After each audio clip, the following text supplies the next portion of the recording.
नहमदुहु व नुसल्ली अला रसूलिहिल करीम अम्मा बाद फ़अऊज़ु बिल्लाहि मिनश शैतानिर रजीम बिस्मिल्लाहिर रहमानिर रहीम।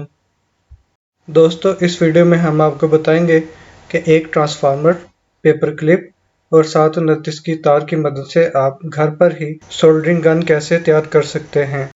इस वक्त आप देख सकते हैं कि मैं अपनी बनाई हुई सोल्डरिंग गन की मदद से एक पीसीबी बोर्ड को डीसोल्डर कर रहा हूं और ये हीट इतनी है कि बआसानी जमे हुए सोल्डर को पिघला सकती है। अच्छा, अब हम इसकी तैयारी का अमल शुरू करते हैं। तो सबसे पहले तो हमें एक ट्रांसफार्मर देखना होगा। तो मैंने फिर ये किया कि अपने घर में जो सबसे बड़ा ट्रांसफार्मर था उसको ले लिया, जिसकी पावर ज़्यादा थी। और जिस ट्रांसफार्मर की पावर ज़्यादा हो उसका साइज़ भी ज़्यादा होता है। तो आपको इस वक्त जो ट्रांसफार्मर नज़र आ रहा है, इसकी प्राइमरी 240 वोल्ट्स की है और सेकेंडरी 6.5 वोल्ट्स की है। तो ये असल में एक स्टेप डाउन ट्रांसफार्मर है जो पावर सप्लाई वगैरह के लिए इस्तेमाल होता है। तो इसके लिए अब ये है कि हमने जो सेकेंडरी साइड है उसको एक पेपर कटर की मदद से हम उतार लेंगे और फिर इसकी जगह नई प्राइमरी वाइंडिंग वायर की जाएगी। तो ये जो तार फ्री होगी इसको हम सेव कर लेंगे, किसी और प्रोजेक्ट में यूज़ हो जाएगी। अच्छा, इसमें एक मसला ये आता है कि आपको ये पता होना चाहिए ट्रांसफार्मर की प्राइमरी वाइंडिंग और सेकेंडरी वाइंडिंग इनके दरमियान कैसे पता चलाते हैं कि कौन सी प्राइमरी है कौन सी सेकेंडरी है। तो क्योंकि ये एक स्टेप डाउन ट्रांसफार्मर है तो प्राइमरी और सेकेंडरी का पता चलाना जो है वो ओहम मीटर के जरिए बड़ी आसानी के साथ पता चलाया जा सकता है।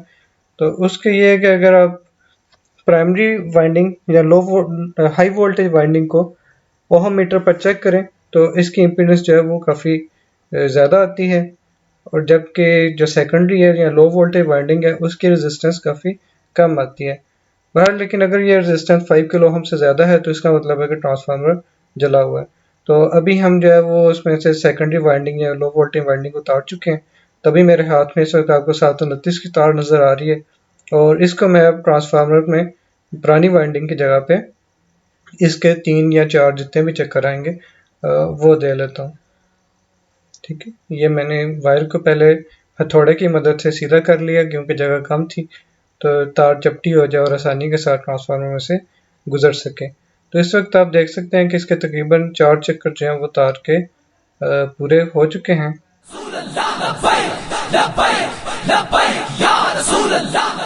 अच्छा, मेरे पास ये प्राइमरी साइड की 2 वायर्स और फिर ये सेकेंडरी साइड की 2 वायर्स हैं और इनको फिर मैं अब वायर स्ट्रिपर की मदद से स्ट्रिप कर लेता हूँ। और यहाँ पे मैंने जो है अपना हीटिंग एलिमेंट लगाना है, और हीटिंग एलिमेंट क्या है, वो एक पेपर क्लिप का एक हिस्सा है, उसके मैंने बेंड करके उसका ही हीटिंग एलिमेंट बना लेना है।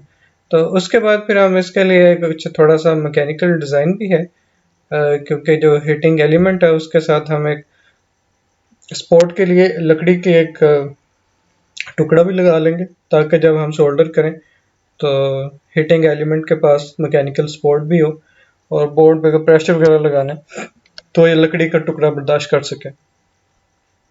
तो फिर मैंने अप्रोक्सीमेटली इसका साइज़ मेजर कर लिया और फिर ट्रांसफार्मर के हिसाब से निशान लगा लिए, और ताकि मैं वहाँ पे ड्रिल करके पेच लगा सकूँ। और इसके साथ ही मैंने आपने देखें जो 729 की तार थी उसके साथ पेपर क्लिप को भी जोड़ दिए, और फिर मैंने ये साइज़ चेक किया कि जो सेकेंडरी वाइंडिंग है इसके साथ एक क्लम्प लगा के मैं इसको लकड़ी के टुकड़े के साथ यहाँ पे बाइंड कर दूंगा। और ये मैंने सुराख कर दिए जहाँ मैंने निशान लगाए हुए थे, और अब सुराख करने के बाद फिर मैंने पेच और नट की मदद से ट्रांसफार्मर को फिक्स कर दिए, और इसके लिए मुझे प्लास के साथ साथ पेचकस की भी जरूरत पड़ेगी। तो इस तरह से अब ये ट्रांसफार्मर जो है वो मजबूती के साथ जुड़ गया है।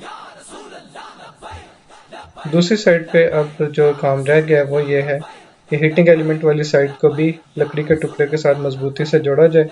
तो उसके लिए आप देख रहे हैं मैंने क्लम्प जो है वो यूज़ किया, उसको लकड़ी के टुकड़े के ऊपर से गुजारा और पेच की मदद से इसे कस दिया।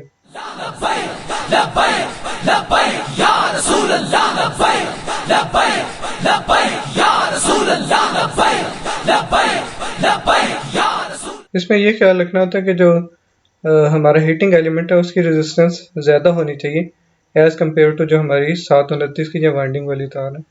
तो इस वक्त अब मैंने जो कंस्ट्रक्शन है कंप्लीट हो गई है। तो सौदिया रेडियो का एक AM रेडियो सर्किट है जिसको मैं बना रहा था, और इसे बनाते हुए ही मेरा सोल्डरिंग आयरन जो है वो ख़राब हो गया था। तो उसकी जगह मैं सोल्डरिंग गन की मदद से डी सोल्डर कर रहा हूँ। इसमें सौदिया रेडियो में एक प्रॉब्लम है जिसका मैं किसी और वीडियो में जिक्र करूँगा। तो इसमें बहरहाल ये कि मुझे डी सोल्डर करने की ज़रूरत है, दी आउटपुट ट्रांसफार्मर को भी और आउटपुट ट्रांजिस्टर्स को भी, क्योंकि ज़्यादा वोल्टेज देने की वजह से वो ट्रांजिस्टर बर्न आउट हो गए थे। तो इसमें आप देख सकते हैं सोल्डरिंग गन जो है वो ठीक काम कर रही है और इसमें से धुआं भी निकल रहा है और सोल्डर पिघल भी रहा है। अब मैं इसमें मेजरमेंट्स करता हूँ। अब ये सेकेंडरी की AC मेजरमेंट जो है वो 14 एम्पेयर है और प्राइमरी साइड पे तकरीबन ये 0.1 एम्पेयर करंट लेते हैं। तो तकरीबन इसके 30 वाट्स इनपुट पावर है और 11 वाट्स आउटपुट पावर है। आउटपुट पावर कम है लेकिन वो कंसंट्रेटेड है हीटिंग एलिमेंट पे, तो इसलिए इसके लिए बड़ी एफिशिएंसी है कि हीटिंग एलिमेंट जो है वो ही गर्म होगा। बाकी जो 729 वाला हिस्सा वो थोड़ा सा गर्म होता है, लेकिन इतना नहीं कि नाकाबिले बर्दाश्त हो।